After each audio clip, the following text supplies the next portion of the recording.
Hello everybody, Matt here on The Planet, and today we're talking about the Yorkshire Marathon 2022.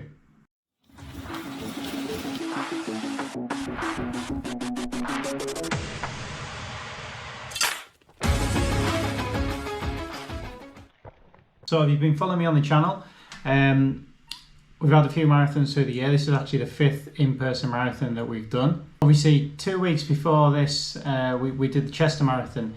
And the time was reasonably good and definitely a PR on that track. But just going into another marathon just 2 weeks after, I wasn't expecting too much. And the reason why I'd done it was to try this route out, to see what it's like, to maybe put it in as one of my goal races where I'd really go for a PR next year. Heard that it was a reasonably flat course and fast, which I'm going to talk about that shortly and tell you what I think about it. But also I want to try out a different pacing strategy, something that would be different than what I would normally do at a race.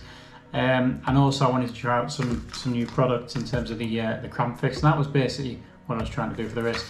Unfortunately, the biggest problem I had in the race was the fact that I actually lost my memory card.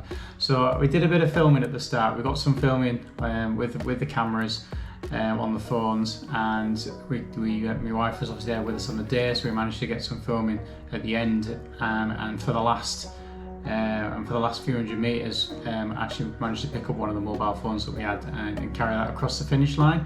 But we didn't really get any of the footage that we really wanted to get of the full race, of me talking through the race, telling you how I'm getting on, how I'm finding the course. One of the things, as you know, if you watch the channel regularly, when I do a marathon, I usually like to film the whole route, and that then allows me to present the whole route on the channel, usually as a speeded up version, so everybody who wants to use it can get an idea and an insight in the course for the the race is coming up for you that year, or you want to look at doing it for another year. So I was, in that respect, a little bit disappointed. Once I started the race, I did a bit of talking at the start, and then I got to the 10k point, and I did some talking at the 10k point. So the 10k point, I've gone out with a strategy of running for the first 10k 5 minutes a kilometre, and managed to do that bang on. It was relatively flat for the start of it. I then intended to move up to 450 minutes per kilometre, which I managed to do roughly for about the first 2 kilometres, so say kilometres 11 and 12. But then we hit a hill that might have been, let's say, somewhere between 500 metres and a kilometre, something like that. And that really took it out of me. And once I got to the top of that, I realised that I was starting to struggle with energy early on at that point. For the next 10 or 15 kilometres, I was able to hold about 5 minutes per kilometre. But when we got to kilometre 26, that's when we hit this big hill, which was about, I say a big hill, but really climbing a hill that raised up, went flat a bit, raised up, went flat, basically like that all the way up. But it ran for about 4 kilometres, from about 24 to 27 kilometres, I think it was, that distance. So once I got to the top of that hill, I knew my energy was pretty much gone. But even a couple of kilometres before that, I realised that I'd lost the memory card on the GoPro, which is an absolute nightmare. So really sorry to everybody who's watching the channel. The style of the video, or the type of videos that you expect from me from a marathon weekend is obviously not here this time, so apologies for that. But we'll try and make the most of the footage that we did get, and obviously we're going to come back and do a bit more in the future, other events. So yeah, it's just that's how it goes sometimes, unfortunately. So in terms of losing the memory card, I actually changed the battery over quite early on. Would have been about 12, 13 kilometres, maybe 15 kilometres. And at that point, change the battery, put the new battery in, and try to start the camera, and the camera wouldn't start, and it said memory card error or something like that. So tried it a couple of times, it wouldn't come back on. But then realised when I actually opened up the door on the side where the battery went in, just to make sure everything was pushed in properly, and really I could see the actual memory card just poking out a little bit. Popped the memory card back in and turned the camera back on, and it worked perfectly fine. And then once we got about 26 kilometres, that's when I was going up this big hill. I decided to change the battery at that point again. So that would have been putting the third battery in, and I actually unfortunately knocked the memory card out, and this obviously sprung out somewhere and we lost it. So absolutely devastated. So I didn't realise for a kilometre or 2, but plugged it all back together, turned it on and continued on running. And then later on checked to see if it was filming okay, and could see that I had the same problem. It was telling me there was no memory card. So when he opened it up to find out the memory card had gone, was a bit of a disaster, but I did stop for a little bit. I thought I stopped for 10-20 seconds or something like that. I looked back down the road and it was just like a stampede of runners coming up, so I didn't think there's any chance of me going back. And then I ran on a bit more, and I guess same again, I turned around a bit, had a look down, thought no, I'm not going to go back. But where we're on this section of the road, it was a big long switchback, so we ran along another kilometre or so and then came back, and then the road turned off. And at that section, I checked with the marshals. I said, look, I want to go down here and see if I can find my memory card. So I probably added on another 5 or 6 minutes onto my marathon time, because I was really more important. This race I was going there to do was not to go and set a PR or get an amazing time. But I've got to tell you about the Crampix problem. Crampix, does it work? Try out some race strategy, some race pacing, and also film the route. So I was okay to give a bit of time back to the track and go and have a look. But of course, I ran down and everybody thought I was probably crazy coming back, running the opposite way to some of the runners. But the runners were only on half of the road, with the whole road being closed. So managed to have a look for it for a bit, but couldn't find it. So was thoroughly disappointed. But anyway, cracked on with the race. So running on from about 30 kilometres then, it was just tough work, just hard going. I just didn't have a lot of energy, and a few times I had stopped a little bit to walk, but the cramp wasn't kicking in. And I was thinking that the cramp wasn't going to kick in because I wasn't running at the higher paces, and the heart rate wasn't up as high as it has been in marathons, just because I was just lacking energy, as you'd expect, just coming off the back of another marathon weeks ago. So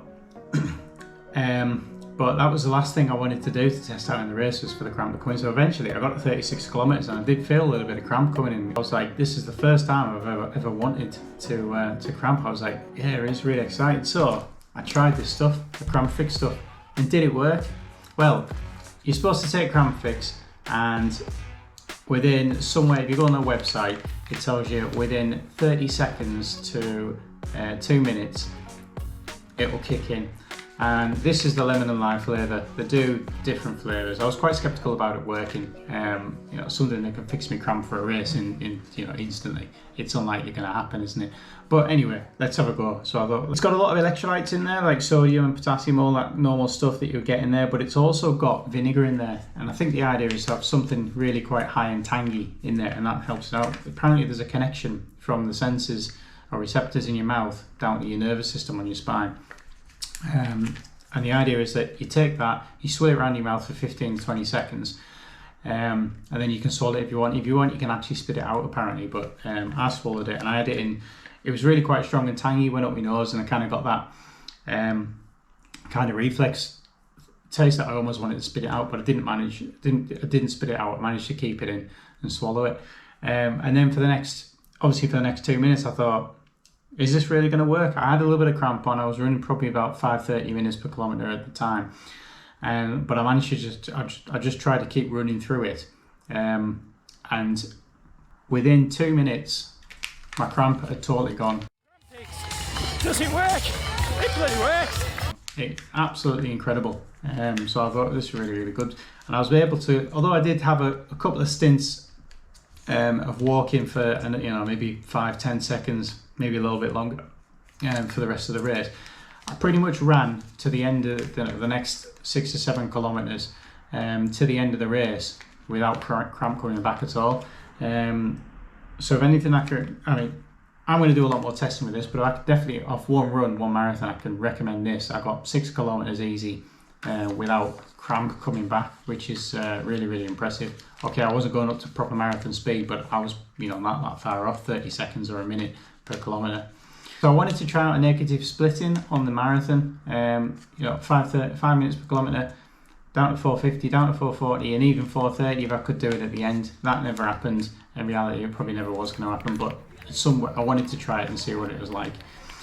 The other thing was the Crampix, and that worked really, really well. So this is something I'm going to do testing more, especially on my long runs. They're going to have to be really, really long runs, because I don't really get cramp until 35k or even 38k, but I have to really be pushing, going on for marathon pace to actually induce cramp in my body. I'm probably getting to that point where now I'm pushing cramp out that far that I might not even need this in the future, maybe a year or two. I don't have cramp issues, It was kind of like that with half marathons. Once I started training over half marathon distances, I never really got cramp. Yeah, so that's it on cramp fix and pacing strategy for the race. We'll show you the medal, and we've got that on. I'll put the medal on the screen actually. It's a newish marathon. I think they've only been going 9 times. Next year will be the 10th anniversary. But it was well organised. There must have been about somewhere between 5,000 and 10,000 people there. Couldn't complain about the way it's running, the way it was organised.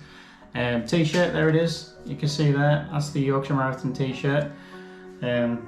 Bit too pink, so I don't think I'll be wearing it to going out much, but I might be wearing it for a track run or something like that. I did wear the Vaporflies again. They were fantastic. Can't fault these shoe, and at the moment I don't think there's another shoe that I'd be running a marathon in. They give us some zero type electrolytes. I never had I use these, but they usually give me the berry ones in the bags. I got them at Chester, but that High Five were doing all the electrolytes on the course as well. So I've never tried the citrus flavour, but it'll be good to try that and see what it's like.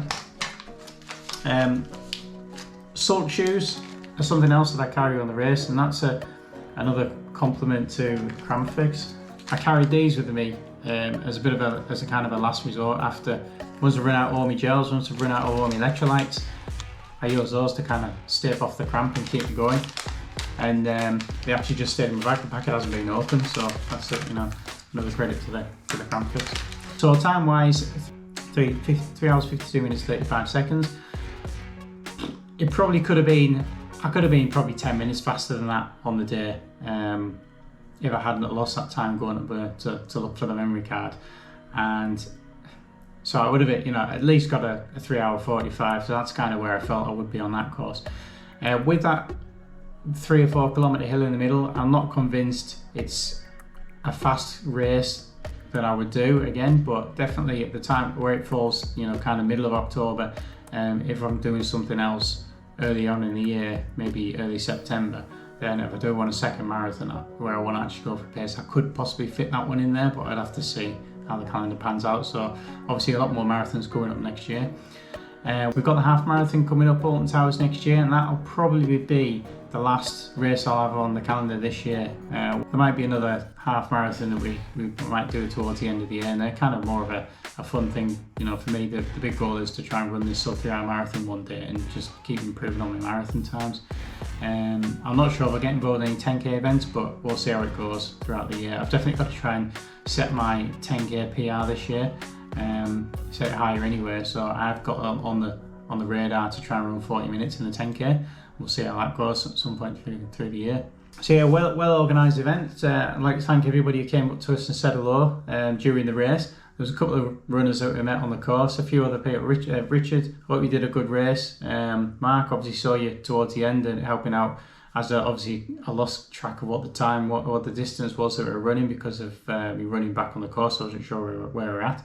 So it's good to run and have a chat with you. And everybody else, a few other people, sorry I can't remember all your names, that come up to and had a chat with us during the race. So really enjoyed it. Thanks for everybody who's obviously commented on the videos and the channel, and some of the early video that we put up as well. There was actually a free massage offered after the race by a company called Renergy Physiotherapy or something like that, and they're really, really good actually. So we had to queue a little bit because the queue maybe had 20 people, but they basically said to you, what do you want massaging? And they seemed really, really good at it. And I've never done it before, but because I was having a bit of a long drive back home, decided it was actually worth doing it, and the queue wasn't too bad. And they just said to you, what do you want doing? So I've got my hamstrings and my calves massaged, because they were the bits that did cramp up slightly for a little bit, and where I felt most of the strain through the race. And it made a really big difference afterwards. And the next couple of days afterwards, Monday, Tuesday, didn't feel as bad as I had done after another marathon. For example, after the Chester marathon, my legs felt much better. And by Wednesday, I feel like I'm pretty much getting back to normal now. So there's a lot of good points about the Yorkshire Marathon. Well organised event, lots of space to run. It's a marathon that's quite easy to get into. We've got 10,000 people limit, it's quite a high limit. And the course is relatively good and fast. It's just that, how do you deal with that 4 kilometres of going up the hill section? There is another couple of hills in there, noticeable hills, but that's the main one. So it's just trying to plan your pacing strategy around that, and accept maybe you're going to be a bit slow up that and try and save some energy for it. Okay, that's my review of the Yorkshire Marathon. Thanks very much for watching. Please like, comment, and subscribe, and we'll see you next time.